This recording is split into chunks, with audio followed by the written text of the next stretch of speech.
arahato samma sambuddhassa. Namo tassa bhagavato arahato samma sambuddhassa.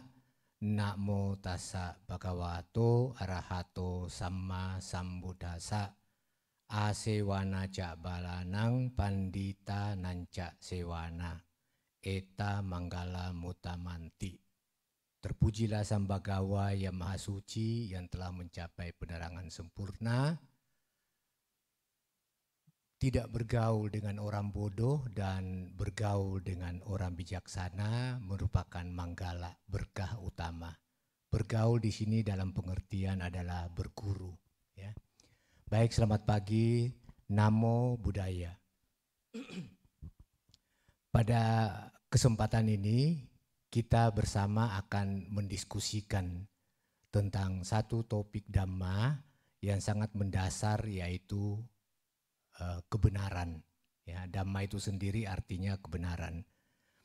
Nah, saya menggunakan kata diskusi karena dalam pengertian atau maksud saya berharap bahwa sebentar setelah mendengarkan atau setelah mendengarkan, kemudian ada muncul pertanyaan sehingga kita bersama-sama mendiskusikan Dhamma dari ajaran Sang Buddha. Karena kita tahu isi Manggala sebagiannya adalah mendengarkan Dhamma merupakan Manggala, mendiskusikan Dhamma juga Manggala. Jadi kita bisa mendengarkan dan kemudian kita berdiskusi bersama. Baik. Topiknya adalah tentang kebenaran. Kalau kita berbicara tentang kebenaran, maka tentu saja kita muncul pemahaman bahwa kalau ada kebenaran, maka pasti ada ketidakbenaran. Ya, bagaimana kita mengetahui sesuatu kebenaran itu bukan hal yang mudah. Bukan hal yang mudah untuk menyimpulkan sesuatu yang saya lakukan, yang saya ucapkan itu adalah suatu kebenaran. Kenapa demikian? Karena di dalam satu syair Dhammapada juga ada tertulis bahwa orang yang melakukan kejahatan melihat atau merasakan hanya kesenangan, hanya kegembiraan, padahal kejahatan loh dibikin.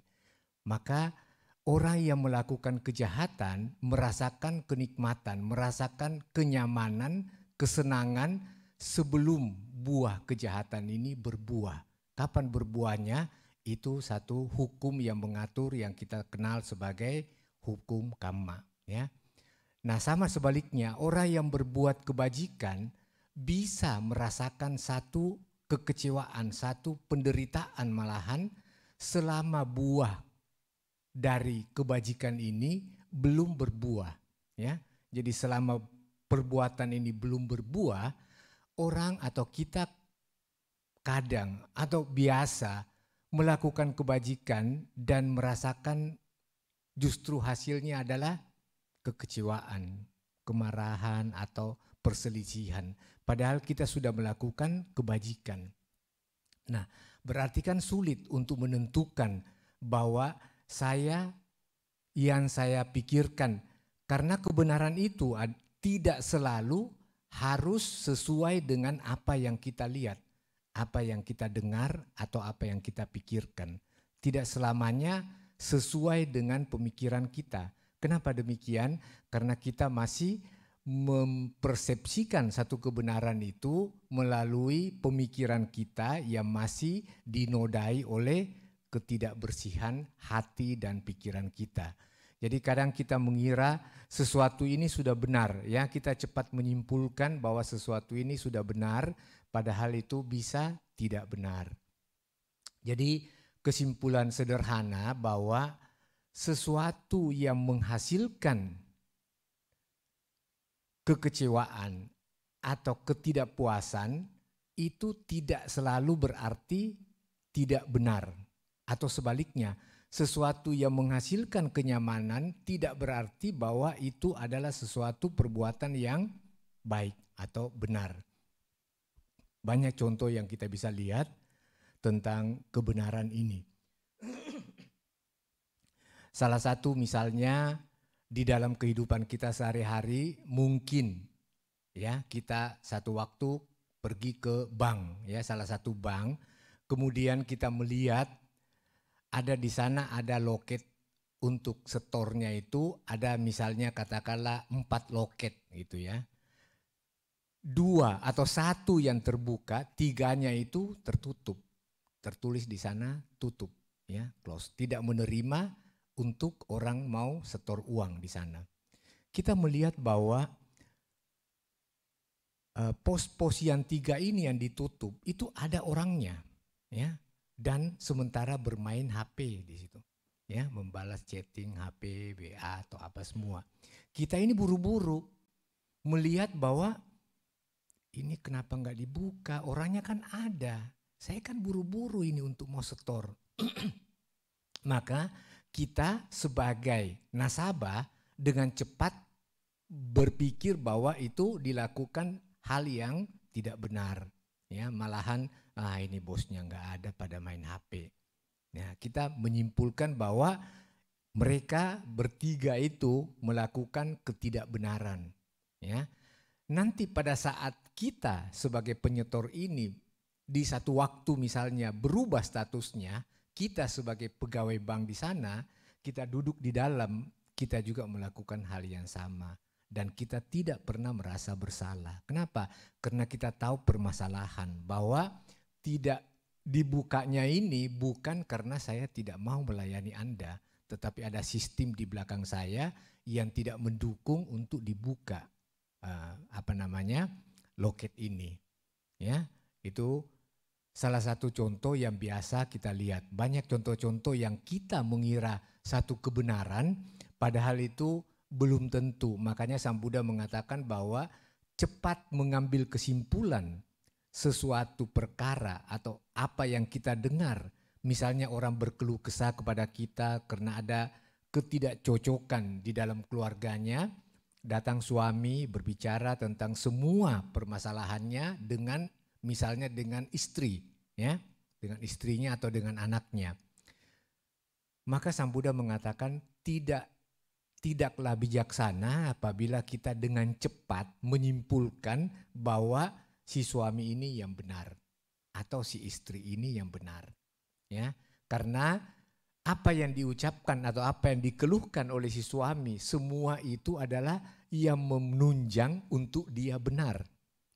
Apa yang menunjang untuk dia keliru itu biasanya dilupakan, ya, atau kalaupun diingat itu disimpan, ya, dibenarkan bahwa seolah-olah itu kan mencari kambing hitam kalau dia bicara soal begitu, itu kan. Jadi Sang Buddha menasihatkan kepada kita bahwa apabila kita mendengar atau mengetahui sesuatu, jangan cepat mengambil kesimpulan akhir bahwa ini benar, ini salah. Orang yang demikian disebut sebagai orang yang tidak bijaksana. Jadi kebenaran itu identik dengan kebijaksanaan. Makanya tidak mudah kita mengetahui kebenaran, karena begitu kita mengetahui dengan persis, maka kita adalah orang yang bijaksana. Kalau tanda daripada orang bijaksana adalah berkurangnya atau malahan tidak adanya permasalahan di dunia ini. Tidak adanya keluhan karena ketidakcocokan dengan orang atau ketidakcocokan dengan situasi. Itu adalah tanda daripada orang bijaksana. Makanya sulit untuk menentukan. Kalau ditanya bahwa siapa yang menentukan bahwa sesuatu itu benar atau salah, ya, saya pernah menanyakan satu pertemuan dengan para mahasiswa tentang siapa yang menentukan bahwa sesuatu ini benar atau salah. Sebagian mengatakan bahwa diri kita sendiri yang menentukan, yang tahu bahwa ini benar atau salah. Nah, kalau diri kita sendiri, kapan saatnya kita melakukan tindakan atau melakukan ucapan, terus tahu itu salah, terus kita ucapkan. Itu adalah hal yang tidak mungkin. Kita selalu berpikir bahwa ini benar. Menurut saya, minimal menurut saya ini benar. Makanya saya ucapkan, makanya saya melakukannya. Tidak mungkin ada manusia yang tahu bahwa ini salah, wah ini kalau lagi ngomong begini terus kaki saya ke atas, ini salah. Tapi udahlah, pagi ini saya mau bikin kesalahan, kaki saya taruh di atas sini. Itu nggak mungkin, kecuali nggak waras gitu ya. Jadi kalau kebenaran itu ditentukan oleh diri sendiri, maka kita selalu merasa benar. Tidak pernah kita merasa salah dan melakukan. Membunuh nyamuk pun itu ada alasannya, ada kebenarannya menurut saya. Kenapa? Anak saya masih kecil, kalau ini misalnya nyamuknya malaria gimana? Ya nyamuk kan memang kecil begini, kalau ada karma buruknya ya udah karma buruk kecil, matiin. Jadi waktu mematikan bukan kita menyadari kesalahan, tetapi kita membuat perbandingan sehingga seolah-olah itu benar. Ya, jangankan nyamuk, orang yang membunuh orang saja itu bisa mengira bahwa dia benar. Ya, ada satu kejadian waktu saya masih muda, ya, itu di depan rumah saya itu ada orang yang jualan apa itu namanya loakan besi-besi tua. Itu satu waktu sore-sore ya terjadi pembunuhan di sana. Jadi pas di depan pintu saya itu ditikam orangnya sampai berkali-kali dan langsung meninggal di tempat. Dan orang itu tentu saja ditahan, ya, dipenjara selama 2 tahun. Lepas dari sana saya bertemu dengan dia, saya tanya, udah lepas ya? Sudah katanya. Iya kamu juga, kenapa dibunuh sih orang itu? Dia bilang, saya membunuh karena saya benar. Bayangkan, membunuh manusia saja dia statusnya benar. Kenapa? Karena dia mempermalukan saya. Dia menagih utang yang kecil jumlahnya di depan orang banyak. Mempermalukan saya, makanya saya pulang ambil pisau dan kemudian balik lagi dan menyelesaikan atau membunuh kehidupannya. Bayangkan dia membunuh orang itu dengan pemikiran yang benar. Apalagi kalau hanya dengan ucapan atau pandangan kita selalu merasa benar. Kalau kita yang menentukan bahwa sesuatu itu benar atau tidak benar. Nah, kalau misalnya kebenaran itu ditentukan, ada yang lain lagi yang memberikan jawaban bahwa kebenaran itu ditentukan oleh orang lain. Orang lain yang menentukan, orang lain yang bisa melihat bahwa kita ini benar atau tidak benar. Nah, ini lebih parah lagi daripada yang pertama.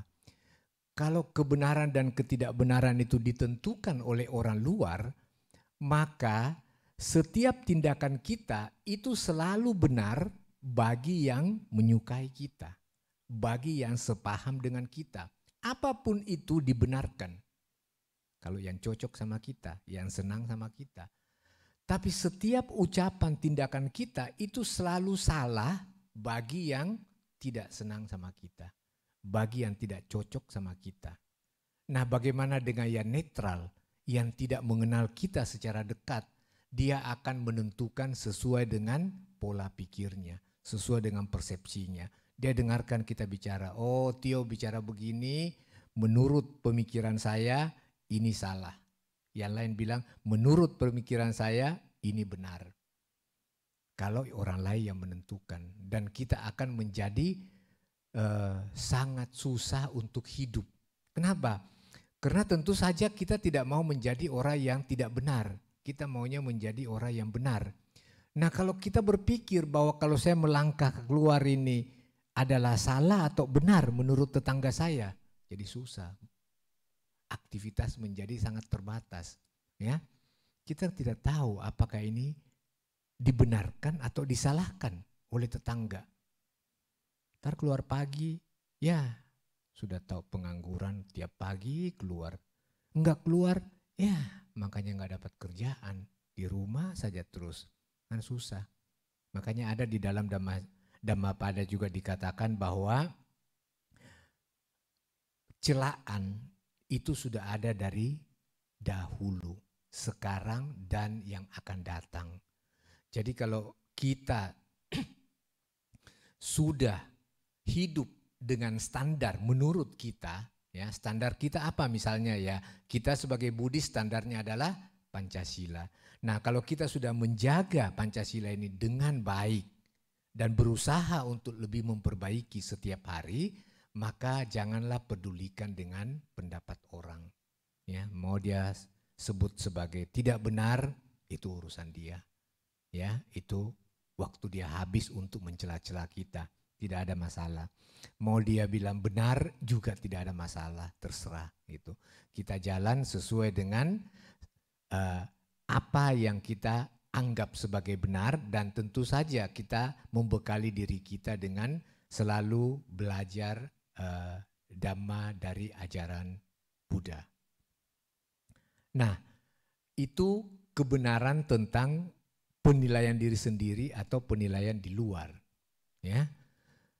Karena memang sekali lagi saya sampaikan bahwa kebenaran itu bukan hal yang mudah. Karena apabila kita sudah benar dengan sebenar-benarnya seperti guru agung kita, maka kita sudah melihat dengan jelas ini yang benar, ini yang salah. Dan itu kategorinya adalah orang bijaksana, mempunyai kebijaksanaan, mempunyai panya.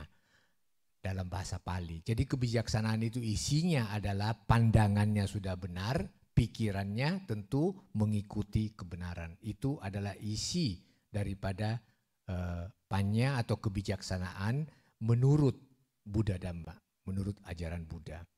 Nah, ada lagi banyak contoh yang bisa kita lihat bahwa kebenaran itu begitu sulitnya kita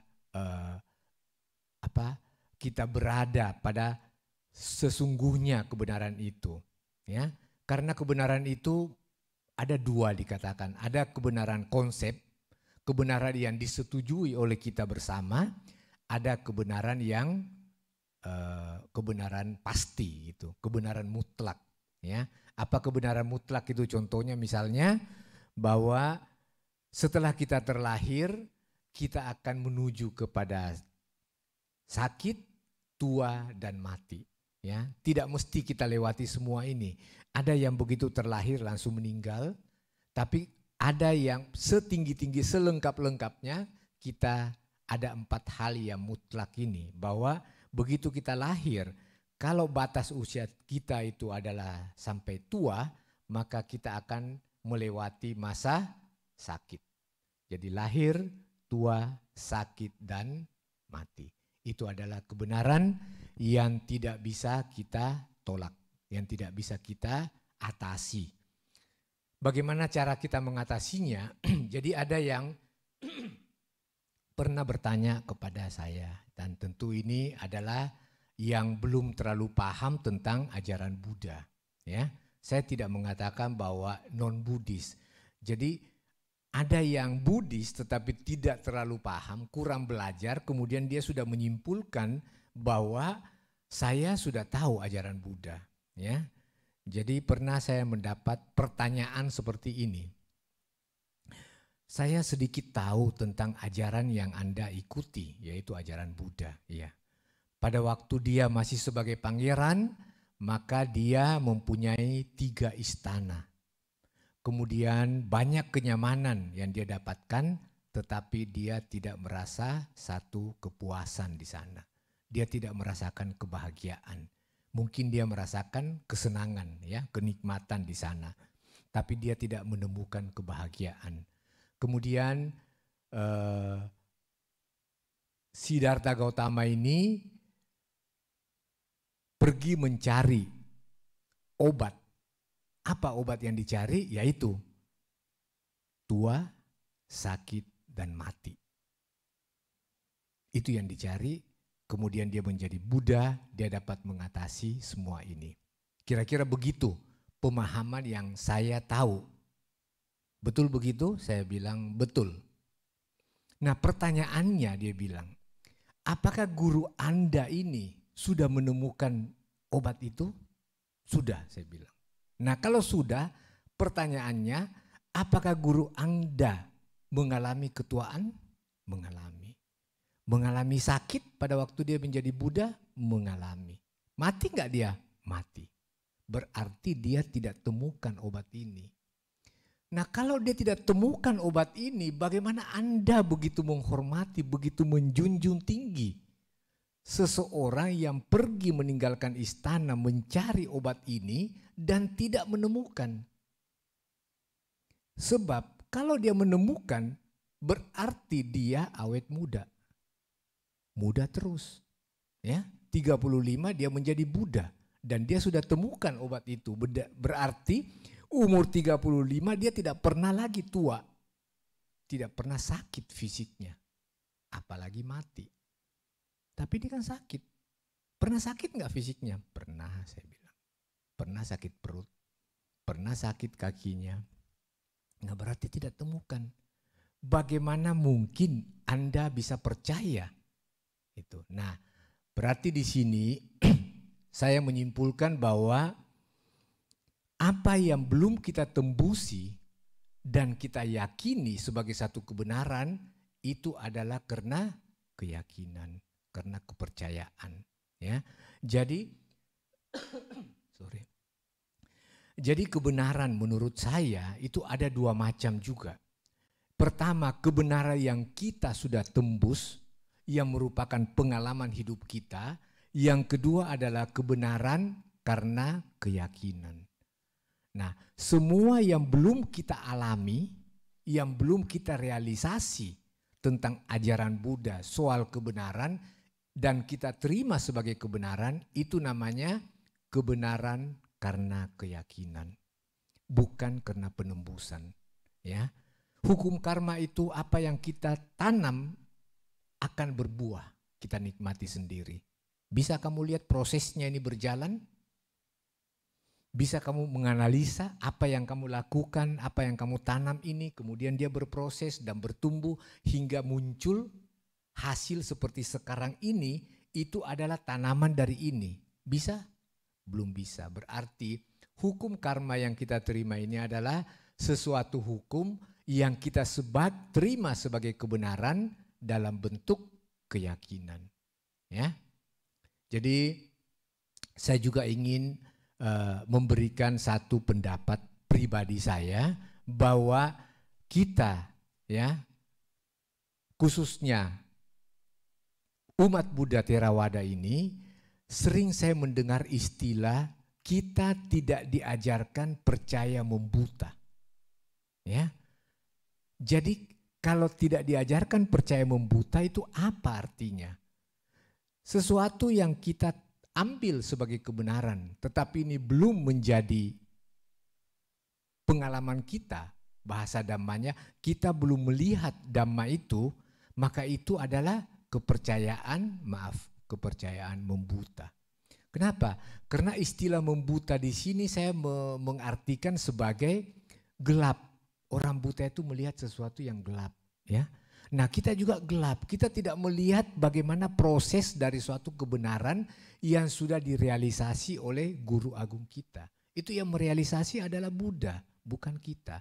Kemudian kita pikirkan, kita cocok dengan konsep ini, kita ambil sebagai kebenaran.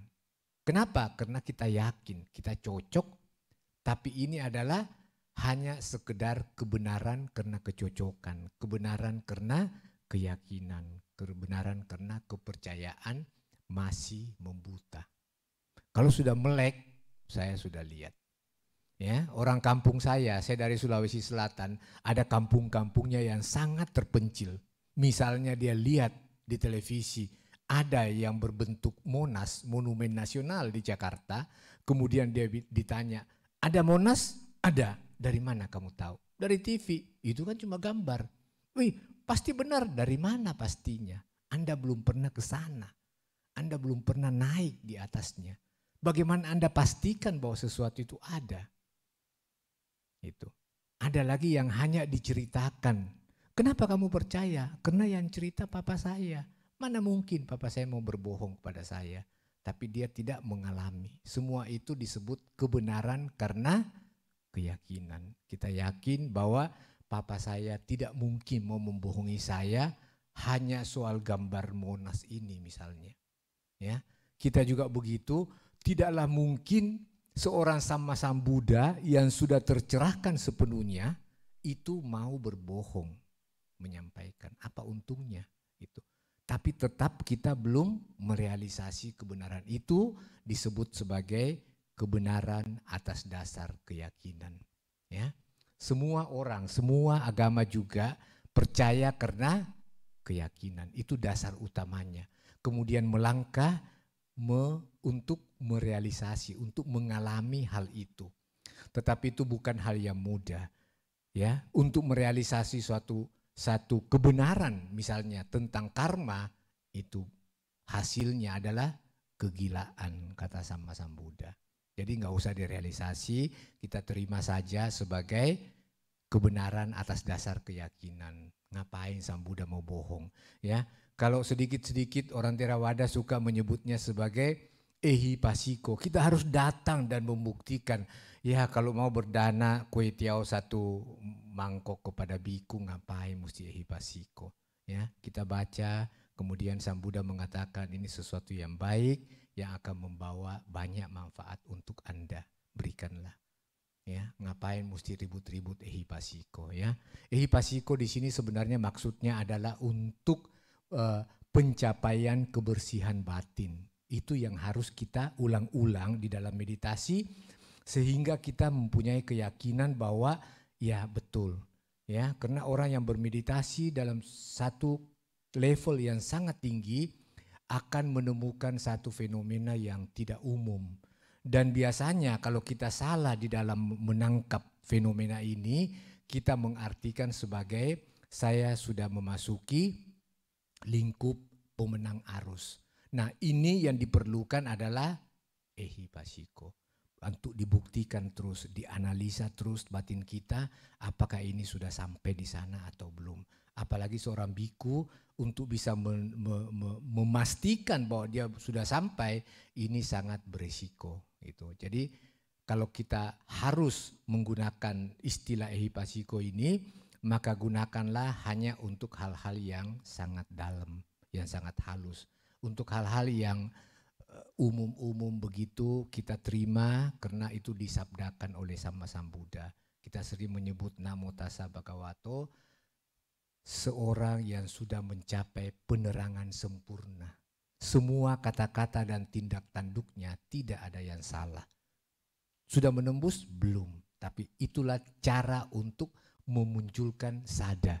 Sambuddha mengatakan bagaimana sada bisa muncul dengan mengatakan bahwa dia adalah makhluk yang tercerahkan sepenuhnya. Saya mempunyai sada, saya mempunyai keyakinan di sana dan tidak mungkin salah. Saya yakin itu demikian. Itu cara dasar untuk meningkatkan keyakinan kita. Kemudian nanti kita melangkah lagi lebih tinggi. Ya, jadi itu yang bisa saya sampaikan sebagai pengantar dan saya berharap semoga ada tanggapan sebagai wujud daripada kita mau belajar bersama, kita mau mendengarkan ajaran Sambuddha. Ada pertanyaan bahwa tadi Romo sampaikan bahwa pada waktu anak kita digigit nyamuk, kemudian kita melakukan tindakan pembunuhan nyamuk secara spontan ataupun sudah muncul pemikiran sebelum membunuh, bagaimana penjelasannya sehingga itu menjadi benar, begitu ya. Jadi itu yang saya maksud bahwa sesuatu tindakan ya yang tidak benar kita bisa menganggapnya sebagai benar dengan pola berpikir kita. Itu tetap tidak benar. Itu tetap adalah ketidakbenaran. Kenapa? Karena melanggar sila pertama. Sila pertama adalah tidak menghindarkan diri dari pembunuhan makhluk hidup. Ya. Jadi makhluk hidup di sini apakah kecil atau besar adalah pelanggaran sila pertama. Tetap berefek pada karma buruk. Nah, tetapi kita itu mempunyai persepsi, mempunyai pola pikir yang kita anggap sebagai benar. Padahal itu tidak benar. Jadi itu bukan satu kebenaran. Itu satu pembunuhan adalah satu kesalahan. Satu pelanggaran sila yang mengakibatkan buah karma buruk nantinya. tidak benar. Tetapi itu satu contoh bahwa contoh kecil di dalam keluarga kita atau di dalam kehidupan kita bahwa banyak kali kita melakukan ketidakbenaran, kemudian karena kita menganalisa sendiri, kita menganggapnya sebagai satu kebenaran. Ya, kita menganggapnya satu kebenaran. Makanya ini kenapa bisa begitu? Karena ada di dalam Kalamasuta katanya begitu ya. Bahwa Sang Buddha sendiri mengatakan jangan kamu percaya begitu saja hanya karena saya mengatakan demikian. Nah makanya walaupun Buddha mengatakan menghindarkan diri dari segala perbuatan tidak benar. Yaitu yang pertama pembunuhan makhluk hidup. Nah tapi kan Buddha bilang di dalam Kalamasuta bahwa jangan percaya begitu saja. Makanya saya analisa. Wah, analisa dia lebih hebat dari seorang Buddha. Ya, analisa kita yang masih belepotan dengan kekotoran hati ini, batin kita masih penuh dengan keserakahan dan kebencian, yang dasarnya adalah kebodohan. Kita baca Kalamasuta, terus kita benarkan bahwa kan tetapi sesuatu setelah kamu renungkan, kamu pikirkan sendiri, maka itu adalah kebenaran. Lakukanlah itu. Nah, makanya setelah saya renungkan, wah ini nyamuk ini kalau ada malaria gimana? Sekarang lagi ada COVID. Anak saya panas tinggi kan, jadi banyak masuk itu pemikiran-pemikiran yang akhirnya ya jangankan nyamuk mungkin, lebih besar dari nyamuk saya harus bunuh gitu. Karena itu benar. Padahal itu tidak benar, tetapi karena kita salah mengambil contohnya, ya karena banyak orang Theravada yang tidak ingin mendengarkan uraian panjang lebar tanpa rujukan sutta. Jadi kalau kita berbicara, ya ditanya itu ada rujukan suttanya enggak? Di mana sutanya itu? Wah celaka. Kalau mesti ada rujukannya ya seperti itu. Apa-apa ada Ehipasiko. Apa-apa ada Kalamasuta. Jadi kita harus sesuai dengan Kalamasuta. Walaupun Buddha yang bicara. Ya, pemikiran Buddha sudah bilang menjauhkan diri dari segala pembunuhan makhluk hidup. Kalau itu tidak bisa dihindari, ya karena pemikiran kita yang masih bodoh, yang masih kotor, maka akan berakibat sesuatu yang merugikan kita. Gitu. Jangan mau membenar-benarkan. Gitu. Mana mungkin pemikiran kita yang belepotan begini bisa menyaingi seorang sama Sang Buddha yang sudah menyampaikan kepada kita. Jangan salah di dalam mengambil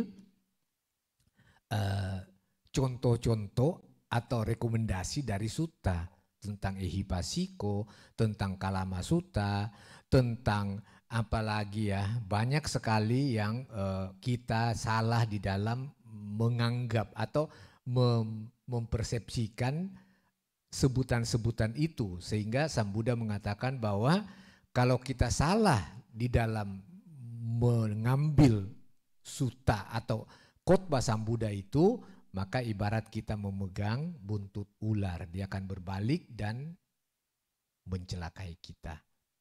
Ya, kira-kira begitu. Tadi ada pertanyaan bahwa tadi dikatakan bahwa jangan terlalu peduli atas pernyataan atau tanggapan orang tentang siapa kita. Ya.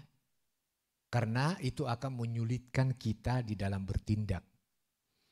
Tetapi kalau pertanyaannya, kalau kritik atau katakanlah nasihat atau celaan orang itu membuat saya sebagai suatu introspeksi diri, maka itu luar biasa benarnya, luar biasa baiknya. Ya. Jadi kalau kita mendengar sesuatu kemudian kita renungkan, oh iya betul. Tadi sebenarnya Romo Tio jangan ngomong begitu. Ini kan bisa didengar sama di luar banyak orang misalnya setelah ini nantinya. Harusnya begini, setelah saya renungkan, ya betul.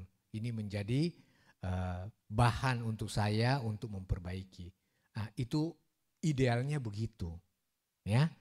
Tapi kalau misalnya itu membuat kita marah atau membuat kita jadi susah untuk bergerak, maka itu yang saya maksud bahwa lupakan. Kalau bisa kita terima sebagai satu nasihat yang baik, suatu introspeksi yang baik, maka itu adalah cara atau tanda bahwa kita sudah mulai mengarah ke jalan kebijaksanaan. Ya, begitu. Jadi saya kasih contoh lanjutan dari itu bahwa ada biku yang suka, jadi ada kelompok biku nih, ada satu tempat retreat meditasi, kemudian banyak biku di situ. Nah, ada salah satu biku yang belajar Winaya cukup banyak. Dia membaca Winaya itu cukup banyak. Dan kemudian dia sangat sibuk mengurusi biku-biku lain pada saat berkumpul. Misalnya pada saat di ruang makan, dia kemudian sambil makan, sambil melihat, sambil menilai semua biku-biku. Nah, kadang-kadang ya dia langsung, nah kamu itu nggak boleh begitu, itu melanggar Winaya ini, ya kamu itu biku, nah kamu juga, kamu begini itu melanggar. Wah ini ada lagi sebelahnya dia bilang, bilangin tuh, itu murid kamu ya, iya Bante, bilangin sama dia, salah tuh dia begitu, itu melanggar Winaya ini, gitu. Jadi kan sambil makan dia sibuk mengamati orang-orang gitu. Mana yang ada kesalahannya gitu, seolah-olah begitu kan ya. Jadi kalau ditanya kenapa Anda begitu sibuk melihat orang-orang atau biku lain melakukan pelanggaran hanya demi cinta kasih saya gitu. Jadi ini bahasa ini adalah bahasa Sambuddha. Sambuddha membuat Winaya begitu banyaknya untuk para biku, satu saja sebabnya, yaitu cinta kasih Sambuddha kepada para biku. Karena dia tahu bahwa pelanggaran ini akan membawa biku ini menderita untuk jangka waktu yang panjang. Padahal sudah di dalam perkumpulan sangga. Jadi begitu banyaknya Winaya dibuat, ditentukan oleh Sang Buddha, dasarnya adalah cinta kasih. Nah karena dia membaca tulisan ini, dia ingin bertindak seolah-olah seperti Sang Buddha. Gitu. Mencela sana, mengkritik, menasihati sana gitu. Jadi salah satu biku itu merasa tidak nyaman setiap kali makan bersama karena terlalu banyak kritikan. Ya. Jadi biku yang tidak nyaman ini kemudian bertanya ke biku ketuanya, ya, bahwa saya merasa tidak nyaman.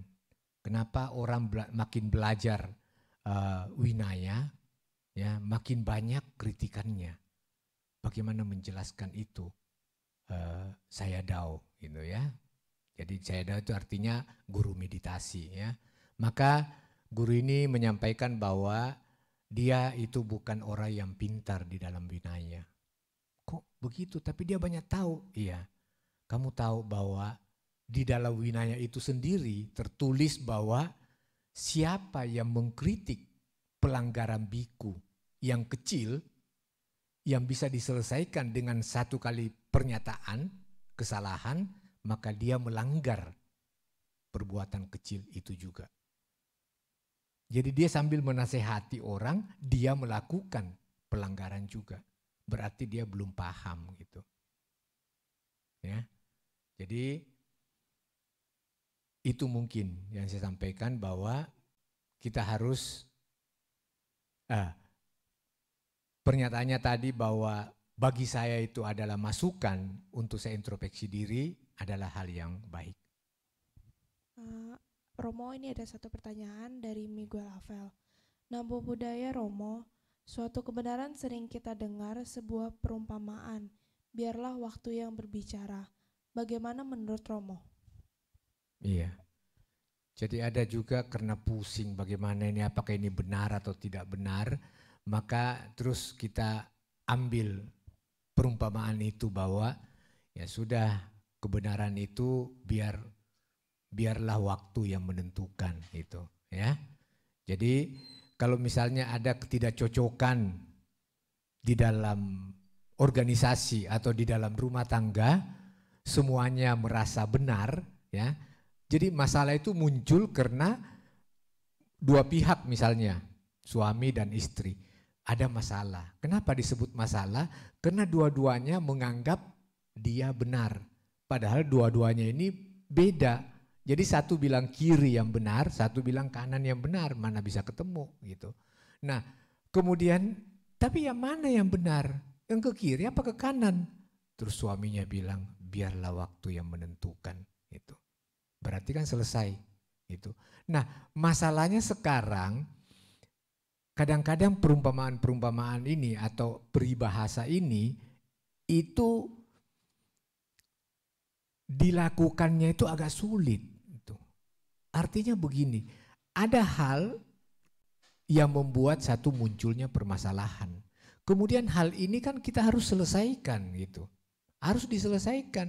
Bukan hanya istilahnya ada apa-apa yang terjadi, ya sudahlah, yang ini pun pasti berlalu. Itu betul, ini pasti berlalu.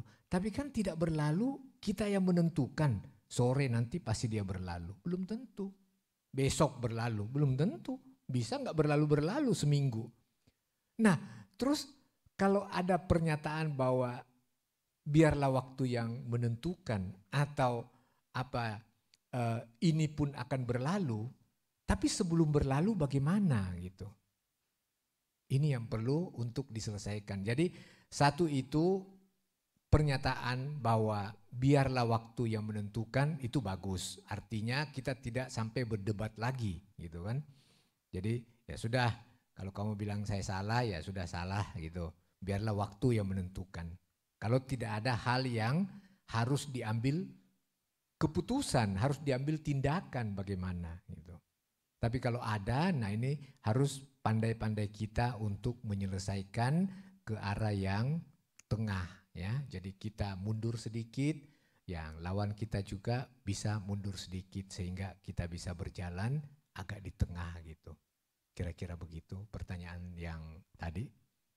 Mengapa ada kebenaran atau ketidakbenaran menjadi ketidakpastian ya? Karena kita memang tidak bisa memastikan bahwa hal itu adalah benar.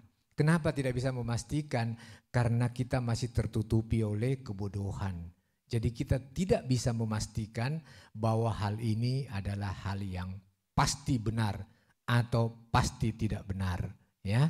Yang paling panjang sekali perdebatannya itu adalah kebenaran tentang persepsi ajaran agama ya. Jadi kita melihat bahwa di sosial media sekarang ada banyak bertebaran di mana-mana untuk mengajak kita ikut petisi, membenahi atau mana yang ajaran Buddha, mana yang bukan ajaran Buddha, atau lebih menyeramkan lagi mana yang sesat. Ya, batin kita masih penuh dengan kehitaman-hitaman begini, sudah bisa menentukan ini sesat, ini benar, ini ajaran murni, ini ajaran palsu. Mana bisa Anda menentukan? Ya, petisi ini adalah sesuatu yang sangat tidak terpuji. Kenapa? Kita umat Buddha ini bergabung semuanya saja itu adalah sangat minim di Indonesia. Mengapa yang minim ini saja kita begitu ngotot bahwa ini yang benar, ini yang pasti benar, yang ajaran Buddha itu yang sesuai dengan sutta dan harus Tipitaka, harus Tipitaka Pali, tidak boleh Sanskerta.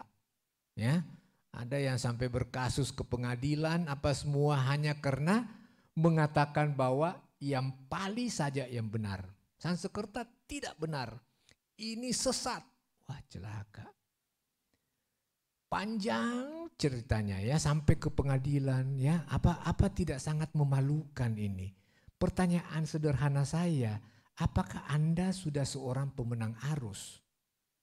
Kalau belum, maka sehebat apa juga analisa Anda untuk keliru adalah mungkin. Kecuali Anda sudah memenangkan arus kehidupan, alias Anda seorang sotapati. Maka Anda boleh saya dengarkan yang mana yang sesat. Ya, orang yang ilmunya masih setengah-setengah, itu teriaknya paling lantang, dia paling tahu kebenaran. Ya, tidak ada yang salah lagi. Inilah kebenaran, inilah yang Sang Buddha ajarkan. Ini ajaran paling awal. Ini yang murni. Hanya karena dia cocok di situ.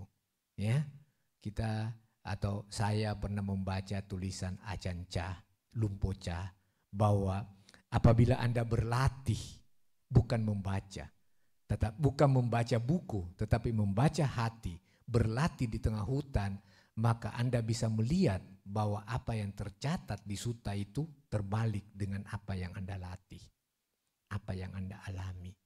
Tetapi apa yang hasil yang Anda latih, Anda menemukan satu kebenaran, kemudian Anda membuka sutta, Anda mengerti sangat jelas. Berbeda saat Anda belum berlatih dan kemudian membuka sutta. Anda mengartikan sutta itu adalah penyampaian kebenaran sesuai level-level batin tiap orang.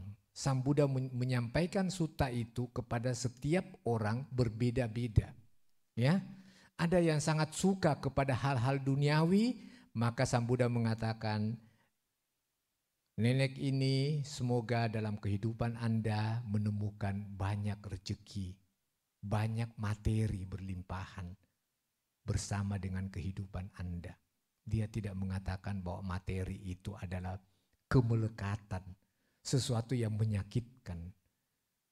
Berbeda dengan biku yang sudah mau mencapai kesucian, akan berbeda, akan berbalik sama sekali. Ya, jadi bertahap kita harus tahu batin kita di mana. Jangan terlalu sombong hanya karena pernah membaca bagaimana langkah-langkah, bagaimana praktek sehingga kita menuju kepada jalan Dhamma yang tinggi. Misalnya dengan pembebasan mutlak. Itu kita hanya sebatas membaca, mengerti dan membaca. Kemudian batin kita yang masih hitam ini kemudian mencerna dan menyimpulkan. Apakah itu benar? Belum tentu. Kecuali Anda sudah pemenang arus. Maka Anda berhak untuk mengatakan ini keliru. Tapi kalau belum, masih sebatas Anda membaca, tolong jangan bikin petisi. Ya, bikin petisi, mari bantu saya bahwa yang lain ini dari mazhab ini adalah tidak benar, bahkan menyesatkan. Ya,